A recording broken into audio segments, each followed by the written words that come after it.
On today's show, the Denver Nuggets get a statement win in a potential finals preview against the Boston Celtics. Are Nikola Jokic and the Nuggets inevitable? It's all coming up on today's Locked On NBA. You are Locked On NBA, your daily NBA podcast. Part of the Locked On Podcast Network, your team every day. What's up and welcome to another edition of Locked On NBA, the biggest stories with the local experts. I'm your host, Jackson Gatlin, also host of Locked On Rockets right here on the Locked On Podcast Network, your team every day. Now, today's episode is brought to you by Nissan.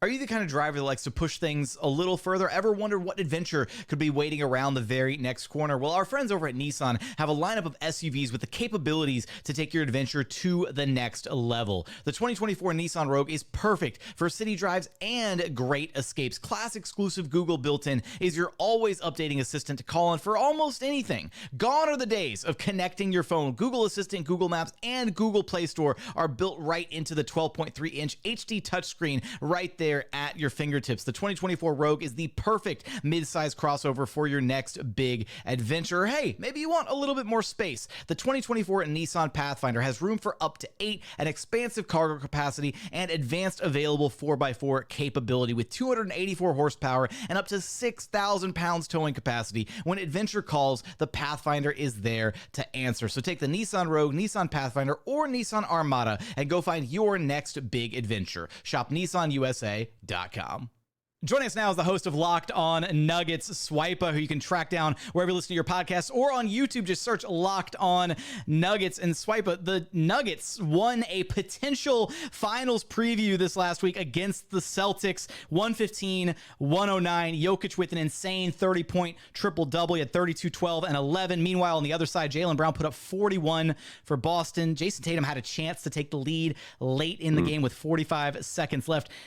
Swipa, this felt like a kind of a statement game for Denver. What do you think that statement was? Yeah, you know what's funny? I think that Denver is probably beyond the point of making statements at this juncture in their era, just because they have obviously won a championship last year, going in 16-4.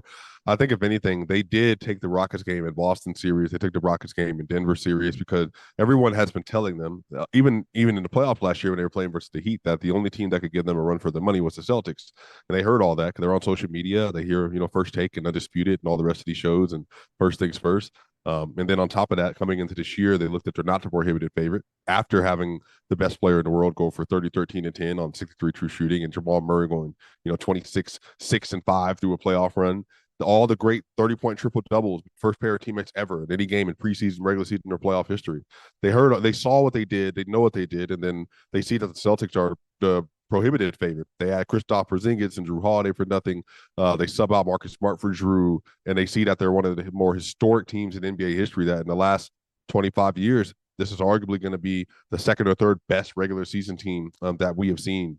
And so I think a lot of this is the Nuggets hear the noise, and they wanted to show to themselves, more importantly, that when we are playing our style of basketball, as Nikola Jokic has talked about many, many times, it's not about what other people are doing, and it's not necessarily about wins and losses. It's about how we are playing. Are we playing Denver Nuggets style of basketball? Are we buying into what we're doing well? And if we're doing that, then everything else would take care of itself. And so I think for them, this was a moment to show that when it matters most, even with Jamal Murray not having a good game in this game, and without and make 4 threes in that game and 19% from 3, that they needed to get a bucket here and there in the paint, mid-range. They were just able to do that better than the Boston Celtics can. And I think on top of that, it's clear, obviously, they have the best player in the world. And when you're playing versus a team like Boston that has 6 deep of a very, very, very good squad, you want to get those little mental battles and psychological battles going, that we're going to come beat you in Boston and we're going to beat you when you get to here in Denver. So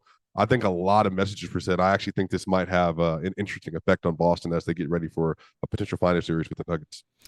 I know you touched on Boston a little bit there, but when you kind of survey the NBA landscape and you look at the other legitimate contenders this season, I know you also talked about the Nuggets not coming into the season as the favorites to win the title, and they're still, right now, you can go look at our friends over at FanDuel, and they're still not the favorites to repeat and win the title this year.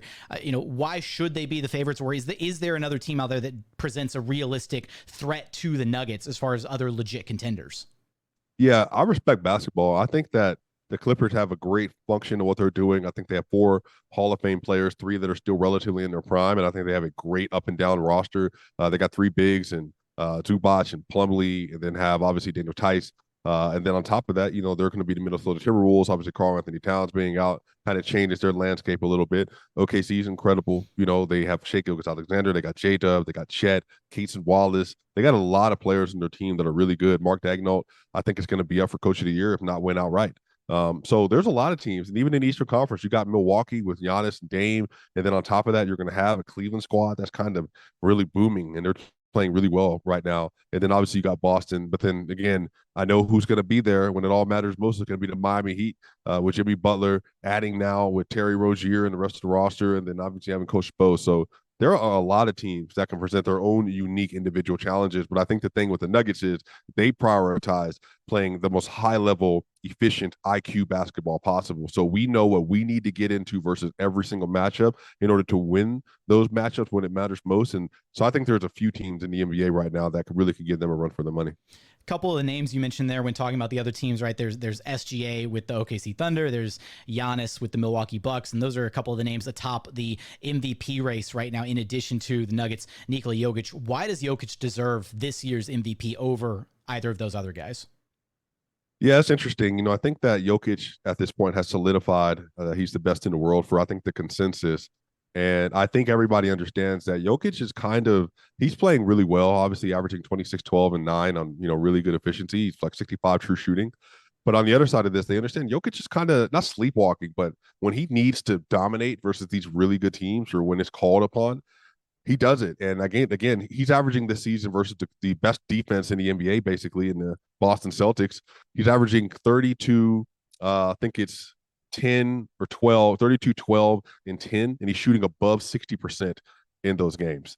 And so this is just kind of the level that he's at, that like no matter who you put in front of him or Anthony Davis or anything, they swept the Lakers this year. And AD, people call him the best defender in the world. Bam Adebayo, another really great defender. I think there's just a lot of people that are very good at what they do, but they just can't not deal with Jokic as a whole, whether it's outside in the mid-range, the playmaking, the scoring, the passing, and even the defense. I think a lot of people are just really underestimating how good the Nuggets have been defensively this year. They got the #1 clutch defense in the NBA, and a lot of this is because Jokic, his hands and his intelligence and the way that he's able to play at the level, like Jason Tatum the other day, they're trying to double Tatum at the point of attack. Tatum tries to space the floor out, try to get around Joker. He can't do it, throws the ball back to KP, throws a bad pass because there's 2 big defenders in front of him. KCP steals the ball, goes out in transition and scores. Jokic is a part of all of that. So I think this is the thing. He is now in the conversation for best scorer, rebounder, and playmaker in the NBA. And I think all that put together, there honestly just isn't another player that does everything that he does. I do think SGA is going to give a real run for him. But here's the thing, Jackson.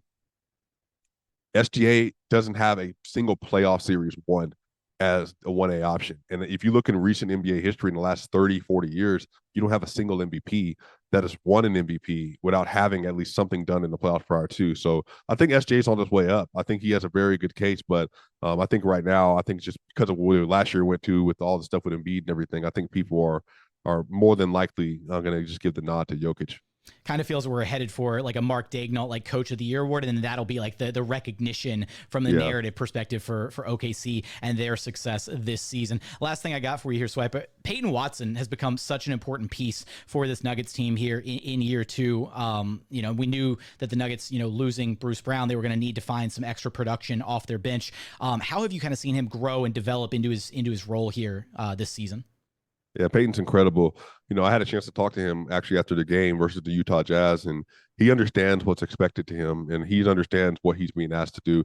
Peyton right now has become one of the best wing defenders in the league. He, I believe, is the best shot blocking wing defender in the league right now. He is such a tenacious defender. He's locked up KD, held him below 40%, Kawhi Leonard, Paul George, possessions on Giannis that he's won, LeBron James. I mean, he's done so much. But then I know a lot of people don't realize this, but Peyton Watson, on a very limited sample size, he is shooting in the 91st percentile, I believe, in mid-range as a shooter. Now, not on a lot of volume, but what's happening is that he's able to expand his game to where he's becoming a master in transition and utilizing his body, his length and athleticism.